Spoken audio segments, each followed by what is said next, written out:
Thomas's train. Thomas often grumbled because he was not allowed to pull passenger trains. The other engines laughed. "You're too impatient," they said.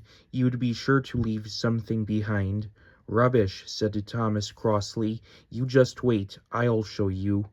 One night he and Henry were alone. Henry was ill. The men worked hard, but he didn't get better. Now Henry usually pulled the first train in the morning, and Thomas had to get his coaches ready. "If Henry is ill," he thought, "perhaps I shall pull his train." Thomas ran to find the coaches. Come along," he fussed. There's plenty of time," grumbled the coaches. He took them to the platform and wanted to run round in front at once, but his driver wouldn't let him. "Don't be impatient, Thomas," he said. So Thomas waited and waited. The people got in, the guard and station master walked up and down, the porters banged the doors, and still Henry didn't come. Thomas got more and more excited every minute. The fat controller came out of his office to see what was the matter, and the guard and the station master told him about Henry. "Find another engine," he ordered. "There's only Thomas," they said. "You'll have to do it then, Thomas. Be quick now." So Thomas ran round to the front and backed down on the coaches ready to start. "Don't be impatient," said his driver. "Wait till everything is ready." But Thomas was too excited to listen to a word he said.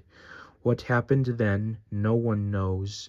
Perhaps they forgot to couple Thomas to the train. Perhaps Thomas was too impatient to wait till they were ready, or perhaps his driver pulled the lever by mistake. Anyhow, Thomas started. People shouted and waved at him, but he didn't stop. "They're waving because I'm such a splendid engine," he thought importantly. "Henry says it's hard to pull trains, but I think it's easy. Hurry, hurry, hurry," he puffed, pretending to be like Gordon. As he passed the first signal box, he saw the men leaning out and waving, waving and shouting.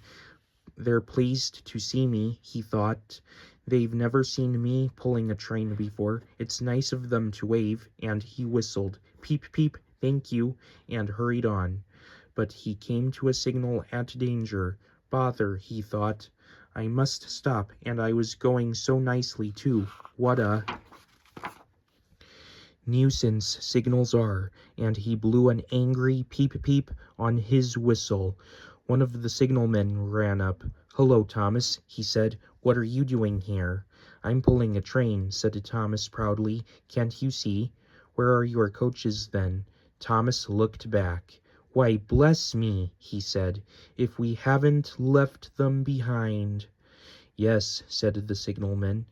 "You'd better go back quickly and fetch them." Poor Thomas was so sad he nearly cried. "Cheer up," said his driver. "Let's go back quickly and try again."